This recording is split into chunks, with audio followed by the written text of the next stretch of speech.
wabarakatuh. Waalaikumsalam warahmatullahi wabarakatuh. Allahumma shalli ala sayyidina Muhammad wa ala ali sayyidina Muhammad. Salli alaihi. Buya yang saya hormati, pertanyaan saya tentang sholat Bu ya. Jadi sholat terutama masalah jamak ya, jamak taqdim atau jamak takhir. Semisal gini Bu ya, hari Jumat ya, hari Jumat kita itu akan ada perjalanan jam 1:30 gitu. Terus sebelumnya kan kita sholat Jumat dulu. Setelah sholat Jumat, sementara perkiraannya jam 1:30, nyampainya itu Isya gitu, jam 8 atau jam 8:30.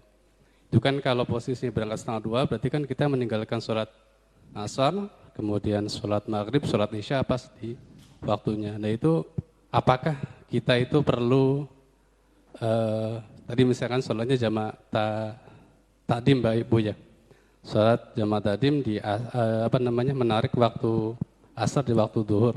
Apakah perlu sholat duhur lagi atau setelah Jumat langsung sholat asar? Kemudian pada saat kita nyampe di rumah pas waktu Isya itu kan apakah jamak atau qadha ya terhadap maghribnya? Sholat Jumat Anda di perjalanan waktu itu? Jumatnya masih di rumah. Di rumah Jalannya juga? jam 1:30. Pulangnya nanti jam? Pulangnya nyampe perjalanan jam 9 malam. Jam 9 malam. Baik. Gitu. Assalamualaikum warahmatullahi wabarakatuh. Assalamualaikum warahmatullahi wabarakatuh. Masalah jamak takdim, ada sholat jamak dan qashar. Ada sholat qashar saja. Jadi Anda boleh mengqashar saja tanpa jamak, Anda boleh menjamak tanpa qashar. Dengan catatan Anda dalam bepergian.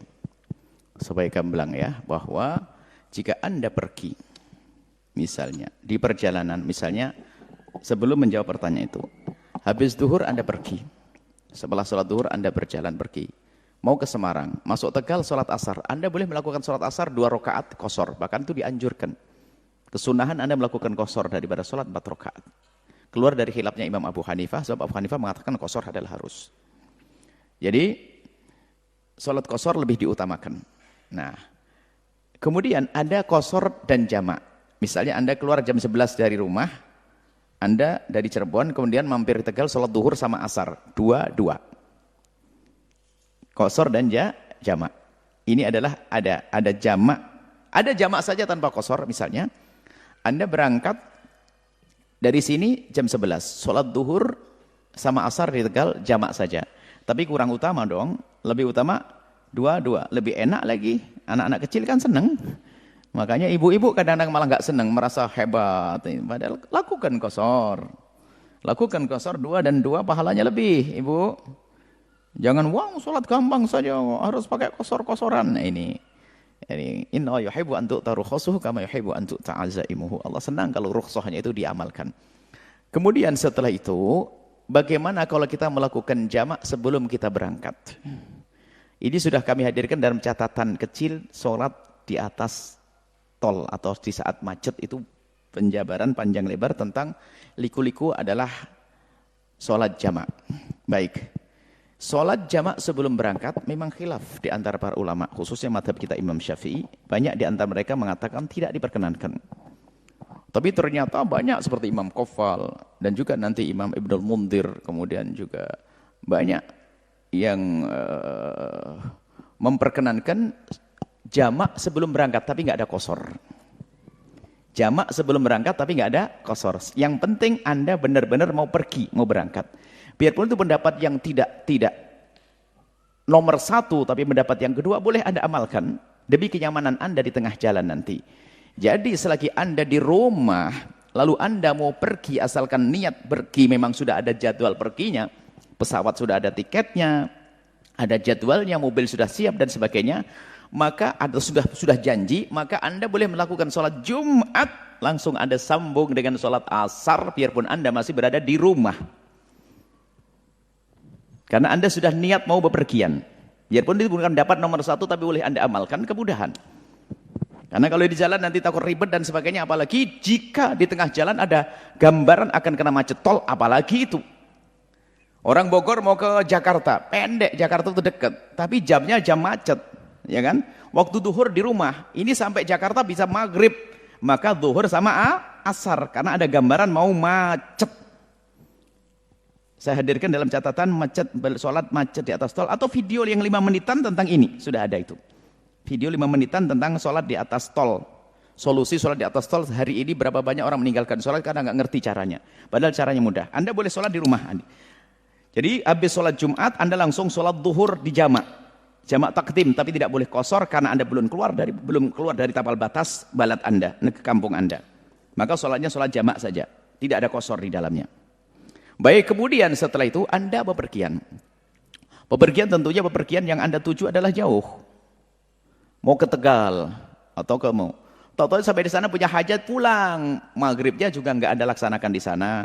Nanti aja deh, tak taunya Anda pulang ke rumah, Anda melakukan di rumah saja deh. Maghrib sama isyaknya. Isyaknya oke tepat waktu, tapi maghribnya hilang. Asalkan Anda sudah niat menjamak takhir, maghribnya akan Anda bawa ke isyak, maka Anda telah niat jamak. Tapi ternyata kenyataannya sholatnya Anda lakukan di rumah juga, maka ketahuilah di saat itu sudah nggak ada jamak lagi. Nggak ada jamak lagi. Karena Anda sudah sholat masuk waktu isya. Maghribnya Anda lakukan di rumah namanya qadha. Ini namanya qadha. Cuman qadha yang bila itsmin, yang nggak dosa. Sebab waktu Anda meninggalkan sholat maghrib, Anda di tengah jalan. Ini yang sering nggak dipahami oleh sebagian orang sehingga harus mampir di pinggir jalan sana sampai tasnya hilang nanti. Nggak mau sholat di pinggir jalan, harus jamak dulu karena kalau nyampe rumah jadi qadha. Iya, qadha yang nggak dosa. Langsung aja pulang sholat di rumah nyaman. Bayinya yang 16 taruh beres setelah itu. Baru sholat yang enak. Ini perlu ilmu begini, jangan sampai harus memaksakan berhenti di pinggir jalan sana sebelum masuk kotanya. Langsung sholat semuanya, nggak harus begitu. Masuk, biarpun Anda belum sholat maghrib, cuman nggak ada lagi jamak waktu itu, cuman Anda mengqadha maghrib bila ithm. Kenapa tanpa dosa? Karena waktu Anda meninggalkan sholat maghrib, Anda uzur di perjalanan. Tapi kemudian sholat di sini. Kemudian tertibnya kalau jamak takhir seperti itu atau yang ada qadha bila ithm, tertib dulu, sunnahnya ditartib. Kalau jamak takhir, sunnahnya ditartib. Kalau jamak takdim harus sesuai dengan urutan. Kalau jamak takdim tadi Jumatan dulu baru duhur, baru asar. Kalau jamak takhir boleh didahulukan yang akhir, tapi lebih bagus adalah yang dulu didahulukan. Maghrib dulu sholat, baru kemudian sholat isya sesuai dengan tartib. Sebab menurut Imam Abu Hanifah, tertib itu harus, kalau nggak tertib nggak sah. Tapi mazhab Syafi'i khusus jamak takhir boleh yang akhir didahulukan, yang dahulu diakhirkan. Tapi sunnahnya yang dahulu didahulukan, seperti itu. Dan tidak ada qasar lagi nanti. Karena sudah sholat isyaknya di rumah. Jadi jawabannya adalah qadha. Tapi bila ithim, tapi nggak pakai dosa. Wallahu a'lam bishawab.